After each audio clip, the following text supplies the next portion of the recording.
Hi hello welcome to our channel. నేను మీ శ్రీ. ఈరోజు మనం చెప్పుకోబోయే కథ రాక్షసుడు పార్ట్ 20. కథలోకి వెళ్ళే ముందు లైక్ చేయడం మరవకండి. ఫాస్ట్గా బయటికి వెళ్ళిపోయాడు ఆదిల్. పళ్ళు నూరుకుంటూ బయటకు వచ్చిన నాకు నీతూ కనిపించింది. ఒక్క క్షణం షాక్ అయిపోయాను. అది అలాగే ఆశ్చర్యంగా, అనుమానంగా, సందేహంగా చూస్తుంటే తల కొట్టేసినట్టయింది నాకు. ఏం జరుగుతుంది ఇక్కడ అని అడగగానే సమాధానం చెప్పలేకపోయాను నేను. నువ్వు కూడా అందరిలాంటి దానివే. నీతో మాటలకు నా మనసు చివుక్కుమంది. ఒక్కసారిగా నా కళ్ళల్లో నీళ్లు తిరిగాయి. ఎవరైనా చూస్తే ఏమనుకుంటారో తెలీదా సాక్షి?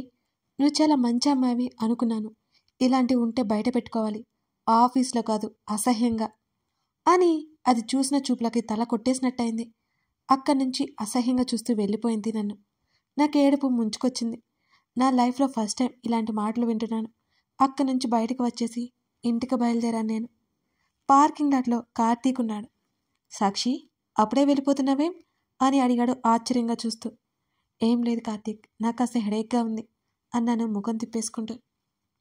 ఇలారా అంటూ నా చేతిని పట్టుకుని క్యాంటీన్ వైపుకి తీసుకెళ్లాడు కార్తీక్. అది నాకు ఫ్రెండ్లీగానే అనిపించింది. ఏమైంది సాక్షి, ఎందుకలా ఉన్నావు అని అడిగాడు చాలా మృదువుగా. నైట్ కొంచెం నిద్రలేదు, తలనొప్పిగా ఉంది అన్నాను. ఇంతేనా, ఇంకేం లేదా అని అడిగాడు కార్తీక్. ఇంకేముంటుంది? నవ్వు నడించడంతో కార్తీక్ కుదుటపడ్డాడు. సరిగ్గా అప్పుడేదో గుర్తుకు వచ్చినట్టు కార్తీక్ గబుక్కుని పిలిచాడు. చెప్పు, నీ ఎదురుగానే ఉన్నాను అన్నాను. మరి నేను ఆ రోజు అదే పార్టీ రోజు మెసేజ్ చేశాను కదా, ప్రజ్ఞ గారి గురించి అని అన్నాను. హేయ్, అవును కదా, ఆ రోజు అర్జెంటుగా ప్రజ్ఞను ఆది ఇంటికి ఎందుకు వెళ్ళమని చెప్పావు? వాడేమో నా కాల్ లిఫ్ట్ చేయలేదు. ప్రజ్ఞతో ఏదైనా మీటింగ్ పెట్టాడేమోనని నేను తనకి మెసేజ్ చేశాను అని అన్నాడు కార్తీక్. మరి తను వచ్చిందా? అదే వెళ్ళిందా అని అడిగాను తడబడుతూ. వెళ్ళినట్టే ఉంది, నాకు క్లారిటీగా తెలియదు కానీ వెళ్తాను అని చెప్పింది అని అన్నాడు తాపీగా. ఉఫ్ అని నిట్టూర్చాను. ఇంకా నాకు నువ్వు విషయం చెప్పలేదు అని అన్నాడు కార్తీక్. ఏంటది అని అడిగాను నేను.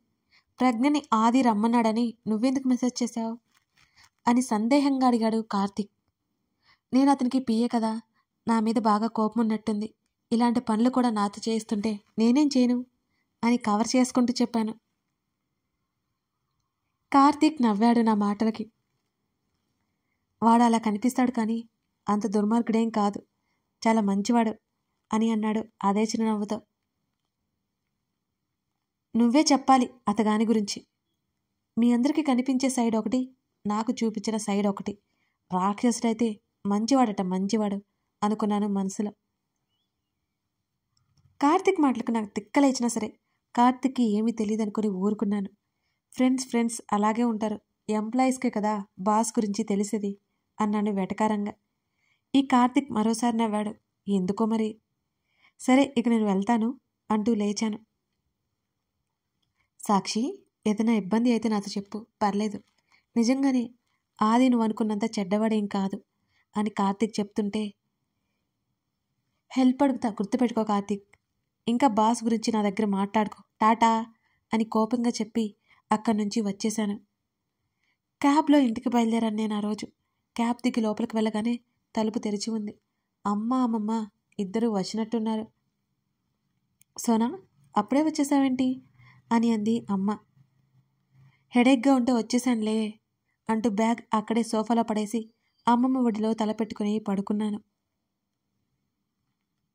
ప్రతి చిన్న విషయం మమ్మీతో అమ్మమ్మతో పంచుకునే నేను ఆదిల్ గురించి మాత్రం ఏమీ చెప్పలేకపోతున్నాను. నాకు భయమేస్తోంది చెప్పాలంటే. సోనా తల్లి, ఏమైంది అని అమ్మమ్మ నా తల నిమురుతూ అడుగుతుంటే, ఒక్కదానికి నిద్ర పట్టలేదు అమ్మమ్మ, రాత్రి ఫుల్ హెడేక్ అంటూ లేచి కూర్చొని నా కళ్ళు చూడు ఎంత ఎర్రగా ఉన్నాయో అని అన్నాను. అని 2 కాళ్ళ కింద 2 వేళ్ళు పెట్టుకుని మరీ చూపించాను. అమ్మమ్మ నవ్వి రెస్ట్ తీసుకోమని చెప్పింది. మమ్మీ కూడా నిద్రలేక పడుకుని ఉందని తెలిసింది. నేను మాట్లాడకుండా లోపలికెళ్ళి బెడ్ మీద పడిపోయాను. కాసేపటి తర్వాత అమ్మమ్మ టాబ్లెట్ తెచ్చిచ్చింది. అది వేసుకొని పడుకుంటే ఎప్పుడో 2 గంటలకి మెలకు వచ్చింది. కాస్త ఏదో తిన్నాననిపించి లంచ్ చేశాను. తిన్న తర్వాత అలా సోఫాలో రిలాక్స్ అయ్యా. మా మమ్మీ నాకు పెద్ద షాక్ ఇచ్చింది. ఏంటి మమ్మీ నువ్వు అనేది? మమ్మీ చెప్పింది అర్థం కాక మరోసారి అడిగాను నేను. అవును సోనా, సాయంత్రం పెళ్లి చూపులు అని చెప్పింది మమ్మీ. నేను ఏడుపు మొహం పెట్టి చూశాను మమ్మీ వంక.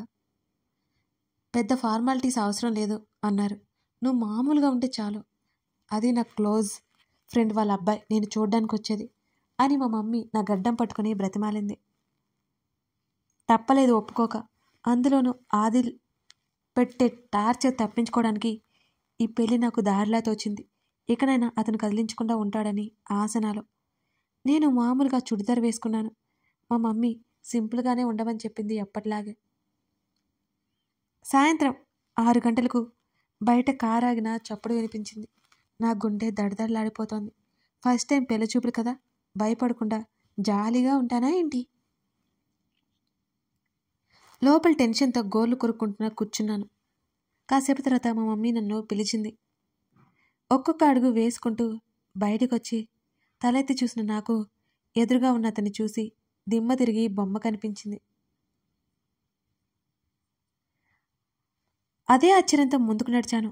కార్తీక్ అని అప్రయత్నంగా పలికాను. తను నా వైపు చూశాడు. తన కళ్ళు పెద్ద చేసి చూశాడు. సాక్షి, నువ్వేంటిక్కడ? అదే ఆశ్చర్యంతో అడిగాడు. నేను కళ్ళు చిన్నవి చేసి చూశాను. ఇది మా ఇల్లే అన్నాను. మీ ఇల్లా? అంటే నువ్వు అంటూ నసిగాడు నా వైపు చేపెట్టి చూపిస్తూ. మేమిద్దరం వెంటనే తలలు తిప్పి పక్కన ఉన్న మా ఫ్యామిలీ వైపు చూశాం. మీ ఇద్దరు ఒకరికొకరు ముందే తెలుసా? వాళ్ళు ఆశ్చర్యంతో మమ్మల్ని అడిగారు. నేను కార్తిక్ వాళ్ళ ఆఫీస్లోనే వర్క్ చేస్తాను మమ్మీ. నేను వెంటనే సమాధానం చెప్పాను. అమ్మయ్యా, ఇంకేమైంది? మీ ఇద్దరికి ఒకరి గురించి ఒకరికి ముందే తెలుసన్నమాట అంది మా అమ్మమ్మ తెగ రిలాక్స్ అయిపోతూ. మా ఇద్దరికి ముందే ఎందుకు తెలియాలి అని నేను అయోమయంగా అడుగుతుంటే, హే సోనా, నేను ఈ ఆంటీని గుర్తుపట్టలేదా అంటూ సోఫాలో కూర్చున్న ఆవిడ నవ్వుతూ పిలిచింది. నేను తల తిప్పి చూడగానే మా మమ్మీ ఫ్రెండ్ ఆంటీ ఆమె. కాలేజ్ డేస్లో ఫ్రెండ్స్ అట. కేవలం 3 నెలల క్రితమే ఇద్దరు కలిశారు. హాయ్ ఆంటీ, మీరా? ఎలా ఉన్నారు అని నవ్వుతూ కార్తీక్ని పక్కకు తోసి ఆంటీ పక్కన కూర్చున్నాను నేను. చాలా బాగున్నాను అంటూ నా చేతులు పట్టుకుని చిన్నగా నవ్వింది ఆంటీ. అబ్బా మమ్మీ, ఇక్కడ ఏం జరుగుతుందో నాకు ఎప్పటికైనా చెప్తావా నువ్వు అని కార్తీక్ విసుక్కున్నాడు వాళ్ళ అమ్మ మీద. కార్తీక్, ఆంటీ మీద ఎందుకు అరుస్తున్నావు నువ్వు? ముందలా కూర్చో అని నేను చెప్పి, మమ్మీ కార్తీక్కి కాఫీ తీసుకురాపో అన్నాను నేను. నా వైపు ఉరిమి చూశాడు కార్తీక్. నేను చిన్నగా నవ్వుకున్నాను. మమ్మీ అని మళ్ళీ వాళ్ళ అమ్మగారు కార్తీక్ పిలుస్తుంటే, నువ్వు పెళ్లి చూపులకు వచ్చింది సోనాని చూడ్డానికి అంటున్నా ఆంటీ మాటలకి కార్తీక్తో పాటు నాకు పెద్ద షాక్ తగిలింది. అంటే నిజంగానే పెళ్లి చూపులకు వచ్చింది కార్తీకా? బుర్ర గిర్రున తిరిగింది నాకు. కార్తీక్ కూడా నా వైపు ఆశ్చర్యంగా చూశాడు. మమ్మీ, సోనా సోనా అని చెప్పావు, ఇక్కడ సాక్షి కదా ఉంది అని అన్నాడు కార్తీక్ కూడా బుర్రగొక్కుంటూ. అవునరా, నీకు చెప్పింది సోనా గురించి. అదే తన పేరు సాక్షి, ముద్దు పేరు సోనా అని చెప్పింది కార్తీక్ వాళ్ళ అమ్మ. నాకైతే పిచ్చ షాకింగ్గా ఉంది. ఇప్పుడు మీ ఇద్దరికి విషయం అర్థమైంది కదా. ఆల్రెడీ మీరు ఒకరికొకరు ముందే తెలుసు. అలా బయటికి వెళ్ళి కాఫీ తాగేసరండి. మీ నిర్ణయం ఏంటో వచ్చి మాకు చెప్పండి. మీరు అవును అంటే అవును, కాదంటే కాదు, మేం బలవంతం చేయం అని మా మమ్మీ క్లియర్ కట్గా మాతో చెప్పింది. ముందే కార్తీక్ గురించి చెప్పనందుకు కొరకొరా చూశాను. అమ్మమ్మ సైగ చేసింది వెళ్ళమన్నట్టు. నా ఫోన్ తీసుకుని పైకి లేచాను నేను. కార్తీక్ కూడా బయటకు నడిచాడు. ఇంతకుముందు లొల్లోడా మాట్లాడే నేను మాటలు కరువైనట్టు సైలెంట్ అయిపోయాను మా మమ్మీ ఇచ్చిన షాక్కి. నిజంగా నాకు తెలియదు సాక్షి, నువ్వని నాకు తెలియదు, సోనా అని మా మమ్మీ చెప్పింది అని అన్నాడు కార్తీక్ నిజాయితీగా. నేనేమైనా అనుకుంటానేమోనని తను కంగారు పడ్డా. నా చూపు దాటిపోలేదు. నాకు కూడా ఇప్పటి వరకు తెలియలేదు. నేను బిక్కమొహం వేసి కార్తీక్ వైపు చూశాను. అమ్మయ్యా, నువ్వు తప్పుగా అనుకోవట్లేదు కదా అని అన్నాడు కార్తీక్. లేదులే, నీ ఫేస్ చూస్తేనే అర్థమైంది అన్నాను నేను. కార్తీక్ డ్రైవింగ్ సీట్లో కూర్చున్నాడు. నేను పక్కనే డోర్ తీసుకుని కూర్చున్నాను కారులోనే. మా ఇంటికి దగ్గరలో ఉన్న కాఫీ షాప్కి తీసుకెళ్లాడు. ఇద్దరం టేబుల్ ముందు సెటిల్ అయ్యాం. కాఫీ ఆర్డర్ చేశాం. ఇప్పుడు చెప్పు, పెళ్లి చూపులని నాతో కనీసం చెప్పలేదు అన్నాడు కార్తిక్. నాకు తెలిస్తే కదా నీకు చెప్పడానికి. మా మమ్మీ మధ్యాహ్నం సడన్గా షాక్ ఇచ్చింది అంటూ భుజాలు కదిలించాను నేను. కార్తిక్ కాఫీ వస్తే అది తీసుకున్నాడు. మళ్ళీ ఇద్దరి మధ్య మౌనం. సాక్షి, కార్తిక్ పిలుపుకి ఆలోచిస్తూ తలెత్తి చూశాను. అతడు కంగారు పడుతున్నట్టు అతని ముఖంలో స్పష్టంగా అర్థమవుతుంది నాకు. ఇక్కడికి వచ్చే వరకు ఆ అమ్మాయి ఎవరో ఏంటో ఎలా ఉంటుందో నాకు తెలీదు. అసలు సెట్ అవుతుందా? నా ఆలోచన తన ఆలోచనలు సెట్ అవుతాయా? నా లైఫ్ ఆమెతో ఎలా ఉంటుంది? ఇలా చాలా ఊహించుకున్నాను. కానీ ఇక్కడికి వచ్చే వరకు నువ్వని నాకు తెలియలేదు. నీతో నా లైఫ్ బాగుంటుంది, నాకు నమ్మకం ఉంది అంటూ నా వైపు చూస్తూ 2 క్షణాలు ఆగి, నీ నిర్ణయం ఏదైనా సరే నేను రెస్పెక్ట్ చేస్తాను, టైం తీసుకొని ఆలోచించు అంటున్న కార్తిక్ మాటలకు నాకు చాలా రిలీఫ్గా అనిపించింది. అతడు మాట్లాడిన విధానం నాకెంతో నచ్చింది. కానీ నాకెందుకో కార్తిక్ మీద ఇష్టం కానీ ప్రేమ కానీ ఇంకా కలగలేదు. జర్నీ చేస్తే తప్పు కలుగుతాయేమో అనిపించింది నాకు టైం కావాలి. అప్పుడే నేనేం చెప్పలేను. అదే సమయంలో సరిగ్గా నా ఫోను వైబ్రేట్ అయింది. నెంబర్ చూసి ఒక్క క్షణం షాక్ అయ్యాను. నాకు వెంటనే ఆదిల్ గుర్తొచ్చాడు. అతని పరిచయం ఒక్కసారిగా రీల్లా తిరిగింది. కార్తిక్తో చెప్పాలా వద్దా? ఇతని స్నేహితుడు, అలాంటి వాడంటే ఇతను నమ్ముతాడా? లేదు, కార్తిక్ని కూడా మాయ చేస్తాడు ఆ రాక్షసుడు. అదే కార్తిక్ పెళ్లి చేసుకోబోయేది నన్ను అని తెలిస్తే నన్ను వదిలేస్తాడు. అవును, ఆదిల్కి కార్తిక్ అంటే ఇష్టం. ఇక నా జోలికి రాడు. అంతేకాదు, మంచివాడు. అతన్ని కాదనుకోవడానికి ఏ రీజన్స్ లేవు. ఇట్స్ ఓకే సాక్షి, నువ్వంతగా ఆలోచించిన అవసరం లేదు. మెల్లిగా నీ నిర్ణయం చెప్పు అని చిన్నగా నవ్వుతూ అన్నాడు కార్తిక్. ఆహా, అది కాదు, నేను కంగారుగా అన్నాను. పర్లేదు, ఏదైనా ప్రాబ్లం ఉంటే చెప్పేసేయ్ అన్నాడు కార్తిక్. నాకు ఇప్పుడే పెళ్లి చేసుకోవడం ఇష్టం లేదు కార్తిక్. ఇంకొక 1 year తర్వాత చేసుకుంటే బాగుంటుందని ఎన్నోసార్లు అనుకున్నాను. నాకంటూ కొన్ని రెస్పాన్సిబిలిటీస్ ఉన్నాయి కార్తిక్. ఇప్పటి వరకు మా అమ్మమ్మ నా కోసం చాలా చేశారు. వాళ్ళకి నేను ఏదో ఒకటి చేయాలి. వాళ్ళకు ఉంది నేనే కదా, ఇంకెంతకాలం కష్టపడతారు? అందుకే మీ ఆఫీస్లో జాయిన్ అయ్యాను. నేను చెప్తుంటే కార్తిక్ వింటున్నాడు. ఇప్పటికిప్పుడు పెళ్ళి అంటే నా వల్ల కాదు. నేను రిజెక్ట్ చేయడానికి కారణాలు కూడా ఏం లేవు. కానీ నేను చెప్పింది పెద్ద కారణం. ఈ విషయం మమ్మీకి కానీ అమ్మమ్మకి కానీ తెలిస్తే కొట్టిపడేస్తారు. సొంత ఇల్లు కూడా లేదు కార్తిక్. అంతకంటే నేను చెప్పలేకపోయాను. టేబుల్ మీద ఉన్న నా చేతి మీద మెల్లిగా తట్టి, నో ప్రాబ్లం, నాకు ఎటువంటి అభ్యంతరం లేదు. అలాగే ఇంకొక 1 year తర్వాత చూద్దాం. ఈలోపు ఎంగేజ్మెంట్ లాంటిది ఉంటే సరి అని చిన్నగా నవ్వాడు కార్తిక్ ఆ సమయాన్ని తేలిక చేస్తూ. ఓకే, ఈ 1 year జర్నీ ఒకరి గురించి ఒకరికి తెలుసుకోవడానికి బాగుంటుంది. అలా అయితే నాకే ప్రాబ్లం లేదు అన్నాను నేను కూడా. Thank you so much. కృతజ్ఞతగా నా చేతిని నొక్కి వదిలాడు కార్తిక్. చిన్నగా నవ్వి చేతిని వెనక్కి తీసుకున్నాను.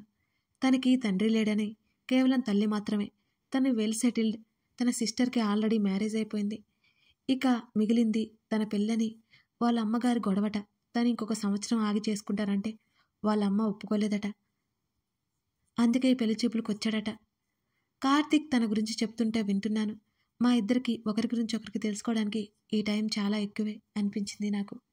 ఇద్దరం ఇంటికి వచ్చాం. మా అభిప్రాయాలు ఇంట్లో చెప్పాం. మళ్ళీ తోకజాడిస్తామని, ముందు ఎంగేజ్మెంట్ చేసుకుందామని మాట్లాడేశారు ఇంట్లో వాళ్ళు. దానికి నాకేం అభ్యంతరం లేదు. ఆదిల్ గురించి కార్తిక్ చెప్తే వాళ్ళ ఫ్రెండ్షిప్ చెడిపోతుంది. కార్తిక్తో ఎంగేజ్మెంట్ జరిగితే ఆదిల్ దారికి వస్తాడు అనిపించింది నాకు.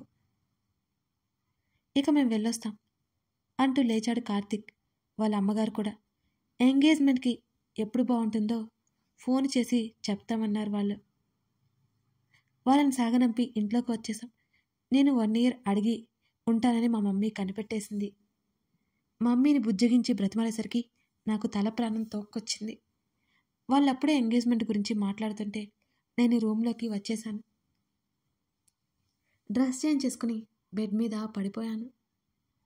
ఆదిల్ అప్పటికే 2 సార్లు మిస్డ్ కాల్స్ ఇచ్చాడు నాకు. నిద్ర లేచాక కాల్ చేయి అని మెసేజ్ కూడా ఒకటి ఉంది. ఆ మెసేజ్లో వార్నింగ్, కమాండింగ్, అథారిటీ తప్ప నాకేం కనిపించలేదు.